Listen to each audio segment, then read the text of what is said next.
Bonsoir tout le monde. Alors, pour ceux qui ne me connaissent pas encore, je suis Claire. Vous m'avez peut-être déjà vu dans une première vidéo que j'ai publiée avec mon amie Vanessa, qu'on appelle aussi Lilith, pour présenter le projet de Déméter. Alors, je tenais à faire une nouvelle vidéo. Pourquoi? Pour vous présenter un petit peu plus précisément le projet de Déméter pour démarrer. Il y aura d'autres vidéos par la suite pour présenter également les massages. Là, c'était vraiment pour faire quelque chose de plus structuré, de vous expliquer ce qui va se passer, ce qui va être mis en place au fur et à mesure de mon parcours, de mes formations, et puis vous expliquer aussi pourquoi je me lance là-dedans, quelles sont mes envies, mes désirs, et surtout pourquoi est-ce que je vais m'intéresser à toute cette sphère périnatale alors que moi-même je n'ai pas d'enfant. C'est une question qui revient assez régulièrement, c'est pour ça que je tiens à un petit peu expliquer tout ça dans cette vidéo. Donc, bon, pour la plupart des gens qui suivent la page, pour le moment, ce sont vraiment des personnes qui me sont plutôt proches, donc la famille, les amis, des collègues également de travail, mais bon, un petit peu vocation à ce que ça se diffuse, parce que l'intérêt au final, c'est que je puisse avoir des clients pour pouvoir en vivre. Pour commencer par le commencement, Déméter, pourquoi est-ce que je me lance là-dedans? C'est, comme je l'ai dit dans la vidéo avec Vanessa, c'est une reconversion professionnelle. Comme beaucoup de gens, j'ai un métier qui au jour d'aujourd'hui est purement alimentaire, qui ne me plaît pas, et mes études de base, qui sont des études en archéologie et en valorisation du patrimoine, ne me permettent pas de travailler dans la branche qui me plaît. Donc voilà, on se retrouve à trouver un travail pour pouvoir payer les factures. Le travail finit par être plutôt définitif avec un CDI, on avance, et puis on avance, on vieillit aussi, l'air de rien, même si ça ne se voit pas. Et on se dit, qu'est-ce que je fais? Est-ce que je reste là? Est-ce que je continue? Est-ce que je change? Si je change, qu'est-ce que je fais? Donc la question s'est posée, ça faisait plusieurs années que le massage m'intéressait, que le côté de tout ce qui est natalité, naissance, grossesse m'intéressait aussi. Et donc l'année dernière, je me suis posée, je me suis dit, bon ben là tu vas avoir 30 ans, qu'est-ce que tu fais? La réponse est là, la réponse c'est la création de Déméter, de cette entreprise qui va combiner et le massage bien-être, pour tout ce qui est, comme je le dis, sphère périnatale, mais aussi pour toutes les femmes. Au final, il n'y a pas que, je vais pas masser que les femmes enceintes ou nouvellement accouchées, ça réduirait grandement la clientèle et le périmètre, mais également l'ensemble des femmes et bien évidemment les hommes, parce que je ne l'ai pas forcément beaucoup dit, mais voilà, bien évidemment, les hommes sont les bienvenus également. J'insiste plus sur les femmes, et parce qu'on m'a également conseillé d'insister sur les femmes, parce qu'il faut le dire, c'est malheureux encore de nos jours. Les hommes, en général, pour le massage, on les accepte par... j'allais dire par cooptation comme les francs-maçons, mais c'est pas ça, par recommandation plutôt. Donc voilà, femmes enceintes, femmes nouvellement accouchées, femmes dans leur totalité, hommes également, les hommes que je connais bien évidemment, les hommes qui me sont recommandés bien évidemment aussi, les hommes que je ne connais pas éventuellement, si on peut discuter avant et puis savoir qu'il n'y a pas de mauvaise compréhension de mes prestations, si je puis dire. Voilà. Ça peut paraître un peu bizarre de dire ça, mais il faut quand même que les choses soient posées, puisque, comme je vous disais, malheureusement, voilà, surtout avec tout ce qui tourne aussi, pas faire la féministe de base, mais c'est comme ça. Donc, Déméter. Pour la partie donc massage, effectivement, je me forme sur plusieurs choses qui vont être mises en place. Donc, du massage de base, notamment le californien, qui est un massage purement de détente, et des massages un petit peu plus spécifiques, pardon, je bafouille, c'est la fin de journée, c'est compliqué.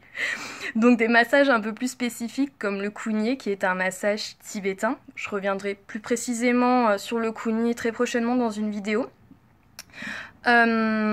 Le massage des mains également, que je vais apprendre en janvier, ça s'appelle Astaprana, c'est un massage, c'est 45 minutes juste pour masser les mains, donc apparemment c'est plutôt sympa. Ensuite également un massage drainant, Massage drainant, et qu'est-ce que je vais apprendre également? Bah, bien évidemment, le massage pour les femmes enceintes et les massages pour les bébés. Massage bébé, ce sera pour moi masser bien évidemment les enfants, mais également apprendre aux parents à masser leur enfant. Je sais pas si vous le savez, mais le toucher, c'est quand même le premier contact qu'on a quand on est. On est normalement retiré, déjà touché par des gens qu'on ne connaît pas.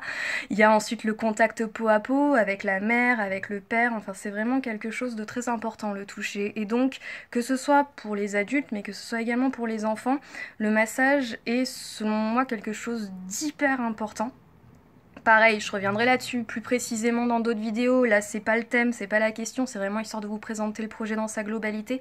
Mais voilà, le toucher, sachez que c'est très important. Donc le massage, par définition du toucher, c'est fait pour apporter du bien-être, mais c'est fait aussi pour apporter du mieux-être. Du mieux-être, du développement personnel avec, comme on voit pour le californien, c'est un massage, mais c'est un massage qui a été créé par des psychothérapeutes dans le but d'aider les gens dans leur développement personnel. Le Kougne, qui est un massage tibétain, c'est un massage énergétique qui va travailler sur l'intérieur. Voilà, le toucher drainant, c'est pareil, c'est un massage effectivement drainant, donc c'est un massage, mais ça va drainer, comme son nom l'indique, c'est comme le port salut, c'est écrit dessus. Voilà, ça va drainer, ça va avoir un effet intérieur. Donc voilà, moi, pourquoi le massage parce que ça m'intéressait, mais parce que aussi j'avais envie d'apporter une touche un petit peu plus, comment dire, apporter un plus tout simplement. Pas simplement masser les gens pour les masser, mais masser les gens pour leur apporter et du réconfort, du bien-être, du mieux-être, et éventuellement, à terme, accompagner ces personnes-là sur une période plus ou moins longue, parce que au-delà de ma formation en massage, qui là va se dérouler jusqu'à septembre prochain, je vais enchaîner derrière avec une autre formation qui est un cycle qui s'appelle Savoir-être. Le cycle Savoir-être de l'école CLK de Lyon, en fait, qui est en fait un cycle qui va apprendre vraiment aux personnes qui assistent à gérer tout ce qui est l'accompagnement de la personne, à gérer aussi tout ce qui est le positionnement dans l'entre-deux, donc avoir une certaine posture quand on masse. Pas posture physique, mais posture, j'ai envie de dire, mentale, psychologique. Savoir se positionner par rapport aux gens, savoir se positionner par rapport à eux. Pourquoi? Pour pas trop leur donner, parce que le massage, ça demande physiquement et ça demande aussi émotionnellement. Quand on fait de l'énergétique, du massage énergétique, on va récupérer des choses qui sont peut-être pas forcément... Enfin, on s'en serait bien passé, hein, parfois.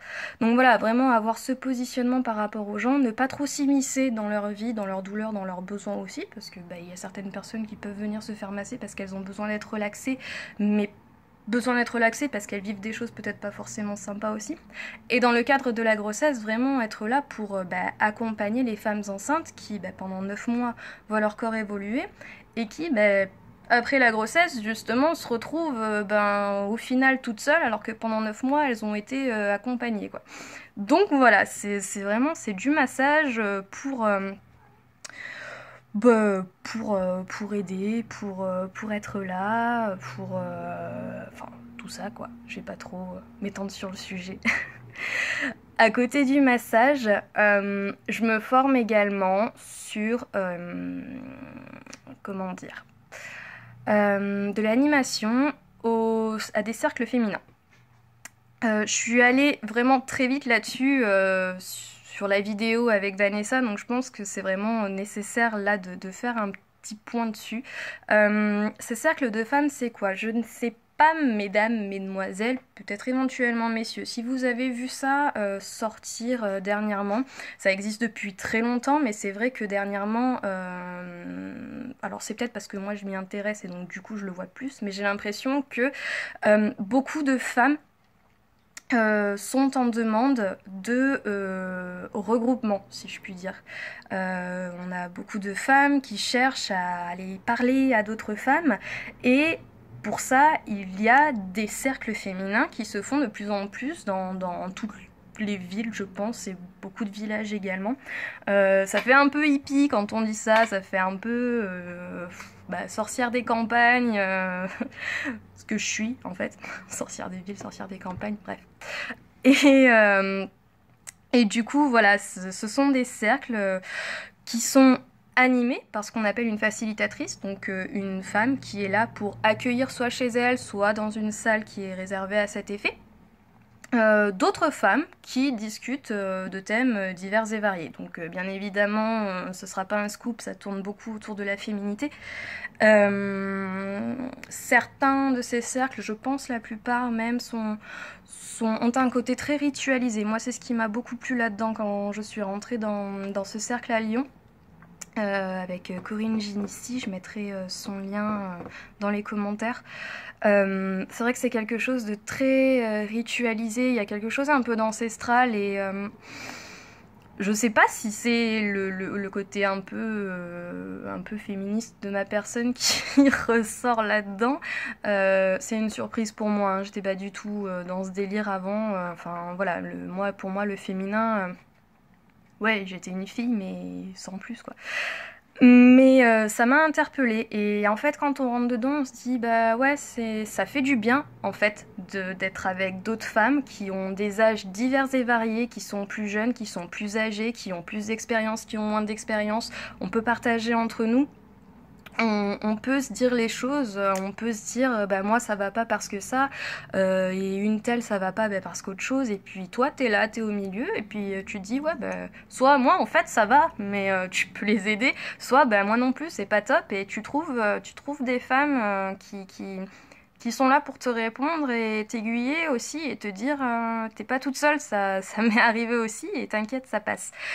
Donc c'est quelque chose de super parce que c'est vrai qu'il y a des femmes, des jeunes femmes qui sont très bien entourées dans leur famille, qui ont des personnes vers qui se tourner, qui ont leur sœur, qui ont leur mère, qui ont leur tante, leur grand-mère, enfin tout ça. Et puis, il y a d'autres femmes qui, malheureusement, ou par choix, n'ont pas, ou par tempérament. Enfin, je sais que moi, par exemple, je suis quelqu'un d'extrêmement pudique et c'est vrai que je parle, mais il y a des choses que je vais peut-être pas aborder, que je vais garder pour moi. Et c'est vrai que dans ces cercles, on se sent tout de suite. Enfin, voilà, on est là, on discute de tout, on ne juge pas, on est dans la bienveillance. C'est quelque chose de super chouette. Et du coup, je me forme, moi, pour être facilitatrice également, pour pouvoir animer des cercles. Et du coup, en lien avec des métères, j'animerai ces cercles-là autour de la périnatalité.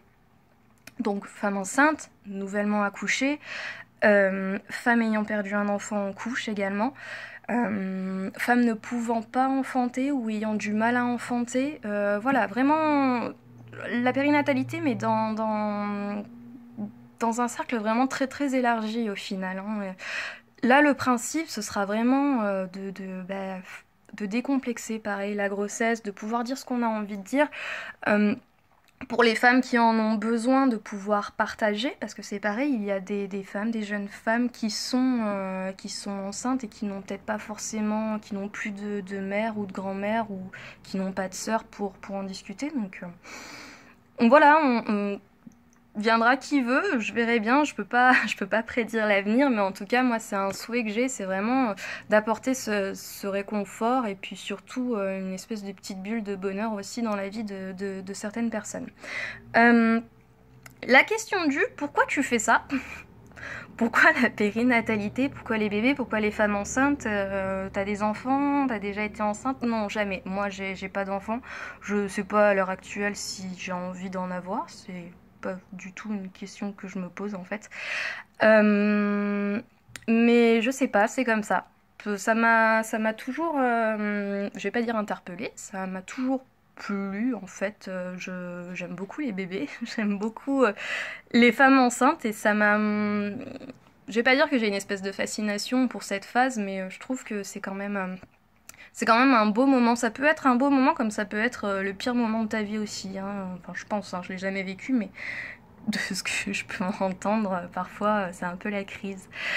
Et du coup, ouais, je me suis dit que si j'avais eu une formation scientifique, j'aurais peut-être fait sage-femme, mais bah, moi les maths, c'était pas ma tasse de thé. Vous pouvez demander à mes potes d'enfance. Je suis partie en SES, hein, je les ai tous laissés partir en S. Moi, je suis restée avec les échos. Et, euh, et voilà, ouais, je me dis pourquoi pas. Pourquoi pas tenter, pourquoi pas tester. Et puis c'est vrai qu'il y a tellement de choses qui sont apportées maintenant, tellement de moyens, tellement comment dire, pas moyens, mais ouais, tellement d'ouverture sur le sujet en fait.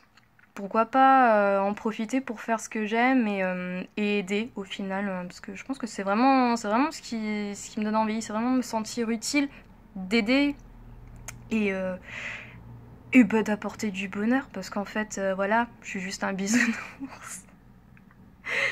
Je voulais juste, pour terminer, parce que la vidéo fait déjà un quart d'heure, je me rends pas compte, mais en fait je parle pour dire tout et n'importe quoi, beaucoup de n'importe quoi apparemment, mais bon, vous me jugerez pas, c'est la première vidéo que je fais toute seule face caméra.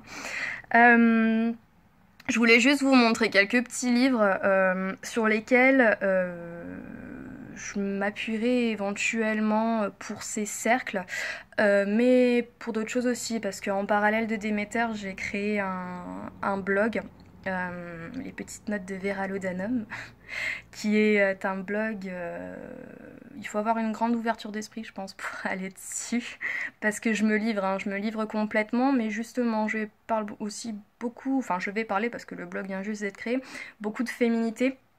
Et donc voilà, avec les cercles que je fais là actuellement avec ma formatrice, j'ai eu plusieurs livres à lire sur lesquels je peux m'appuyer pour les cercles. Donc tout d'abord, si vous voulez un petit peu comprendre l'origine, avoir une certaine idée de l'origine des cercles féminins. Parce que ces cercles, ça sort pas comme ça de la tête d'une nana qui s'est dit ah tiens c'est chouette, j'ai des potes, on boit du thé, c'est sympa, mais si je faisais ça avec plus de gens, ce serait mieux. Non, c'est quelque chose qui existe depuis la nuit des temps. Les tentes rouges à la base, parce qu'on appelle ces cercles les tentes rouges étaient des tentes dans lesquelles se réunissaient les femmes durant leurs règles. Elles se réunissaient à ce moment-là et aucun homme n'avait le droit d'y rentrer. Et du coup, bah, c'était un petit peu l'occasion de discuter de tout et de rien, de se partager des secrets de filles, voilà. Je pense que grosso modo, elle faisait à peu près la même chose que nous à l'heure actuelle, c'est-à-dire parler des hommes, des problèmes et dire à certains moments qu'elles en ont ras-le-bol de faire ce qu'elles font. Donc voilà. Donc ce bouquin, c'est celui-là, c'est La Tente Rouge, avec la lumière vous voyez pas trop, La Tente Rouge d'Anita Diamant. Donc sans dire qu'il est facile à lire, parce que c'est pas forcément le cas, il y a beaucoup de personnages, beaucoup de noms dont il faut se souvenir, enfin, ou pas. Vous en faites ce que vous voulez au final de la lecture. Mais c'est assez intéressant parce que bah déjà ça parle d'un pan de l'histoire qu'on connaît pas forcément. Ça parle des filles de Jacob. Après, on est croyant ou non, chacun sa religion. Moi personnellement, je ne suis pas catholique, mais ça ne m'empêche pas de lire ça avec plaisir et surtout avec curiosité. On apprend pas mal de choses et je pense que pour la culture personnelle, c'est plutôt sympa. Et puis c'est sans pression, quoi. C'est plutôt chouette à lire. Donc franchement, je vous le recommande, c'est une bonne lecture. Et ensuite, pour les bouquins purement féminins, si des hommes me regardent, ils vont se dire « Mais c'est quoi ce livre ?»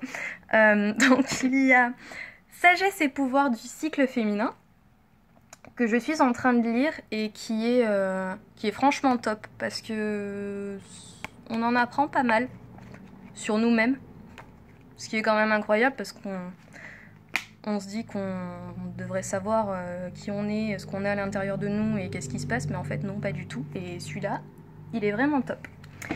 À côté de ça, j'ai l'impression d'être en train de vous faire une review de bouquins. On sait pas trop où ça part cette vidéo, mais en tout cas, j'y vais à fond, quoi. Ensuite, il y a Rituel de femme pour s'épanouir au rythme des saisons, de Marianne Grasselli Meyer, qui est une femme que j'admire et que j'adore. Si jamais elle regarde cette vidéo, voilà, sachez-le, je vous admire et je vous adore. Donc c'est un bouquin sur lequel je pense moi comment dire, me baser pour certains cercles, certains rituels, parce qu'au final c'est ça, hein, n'ayons pas peur des mots, c'est des rituels, hein, clairement. On tue pas des chats, on mange pas des bébés, mais on fait des rituels de danse, de chant, on fait des dessins partout, sur le ventre, sur... Enfin voilà, c'est ce qui se passe dans les cercles en général, donc c'est juste, nous, ça nous permet de nous extérioriser, et ça nous fait du bien, et ça évite à vous, messieurs, qu'on vous prenne trop la tête après. Donc voilà, Rituel de femme pour s'épanouir au rythme des saisons, c'est un très très beau livre, il est super, ça permet vraiment de réenchanter un peu la féminité et puis, je sais pas, ouais, de donner une petite touche sympa au quotidien en fait, parce que comme disent certains, et excusez-moi des mots, mais on n'est pas là pour se faire chier. Voilà, donc pour voir un petit peu l'intérieur, c'est super, enfin, il est vraiment super joli. Bref. Et le dernier, que mon père est gentiment allé me chercher à la FNAC, il a eu un petit instant de solitude à ce moment-là. C'est un très bon papa. Rituel de femme, c'est la même collection, c'est pas le même auteur, mais c'est la même collection, c'est Le Courrier du Livre qui est une édition vraiment top. Donc, Rituel de femme pour découvrir le potentiel du périnée. Parce que le périnée, c'est important. Et que surtout quand on veut parler de la grossesse et de l'après, je pense que faut pas hésiter à en parler et surtout à le travailler quoi. Donc voilà, c'est pour vous donner un petit peu des idées de choses sur lesquelles je vais travailler qui vont m'aider à mettre en place tout ce que j'espère mettre en place. Voilà, Déméter c'est en cours, hein, il y a l'adresse du site sur la page Facebook. La société devrait être créée, je pense, donc je devrais avoir un numéro ciré et tout le blabla, je pense en janvier-février.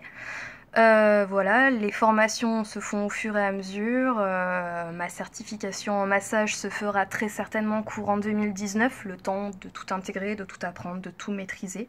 On va dire mon diplôme en animation pour les cercles, ça je serai entièrement formée dès cet été, et donc les cercles féminins, j'espère pouvoir les mettre en place à partir de cet été aussi.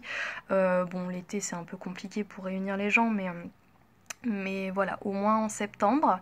La formation savoir-être se déroulera sur 2018-2019, et puis au-delà de ça, je vais aussi très certainement me former en soins énergétiques pour rajouter ça.